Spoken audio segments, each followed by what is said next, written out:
Okay, I've got a fun question today. Let me read it to you. I work for a blue chip company and my employment contract is expiring. The CEO has never heard of me. Should I stop by their office and ask if I can help and how? You know, I must in all candor say that as a consultant, you've committed the cardinal mistake, the most basic mistake a consultant can make. And that is, once you're on assignment, making sure that the people in charge know who you are and want you to remain there because they see the value in your work. And this applies to people in full-time jobs as well. You see, at the end of the day, if a tree falls in the woods and no one hears it, why should they care?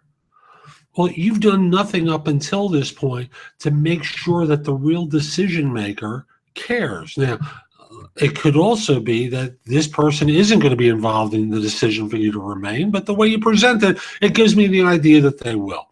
So if you suddenly appear on their doorstep a week before your contract runs out and says, "Hey, I'm the guy who, and what can I do to help you? I've only got a week because my contract is running out." Well, they probably already made the decision to keep you or not. But remember, this shouldn't happen at the time of renewal. This should be going on all along. You want to stick your face in front of people who are involved with you being retained. You want to be doing great work for these people. It's kind of like in executive support. When they interview people for roles where they're going to be supporting the C-suite and then secondarily some staff, they ask a person how to prioritize. And the correct answer is, if they're in the C-suite, they go first. Doesn't matter what anyone else thinks, they always get first service. Why? If you got to ask the question, you're an idiot. So I'll simply say the same thing has to apply to you in your career, whether you're a consultant or on staff. At the end of the day, the real decision makers, not your immediate boss usually, but the ones a couple of levels up from them, have to know your name, know what you're capable of, know what your successes are. You've got to market yourself internally and externally. You have to develop relationships where you as an individual are thought of highly and you're not thought of as being a pain in the rear. So it's probably too late to do anything, but learn your lesson. And this applies to you and as a job hunter, you and your looking at your career.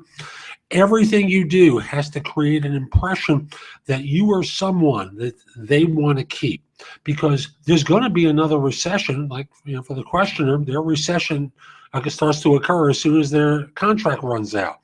For you people with full-time jobs and feeling superior, well, there's another recession that's going to come up. And do you want to be on the list, or do you want to avoid the list? Your boss may not be able to save you because they are too far down the food chain in order to really advocate hard for you. You have to work your way up and make sure that those in positions of authority know your value. Otherwise, you're just another name on the staff list, and they can go, Jeff's only been here for about 3-4 months. We did well without him before. We can do well without him again. Or, who's this Harry guy? He's been here for 5 years? Never heard of him before. Loser. You get my point? Hope you found this helpful. Hope you never put yourself in that position again.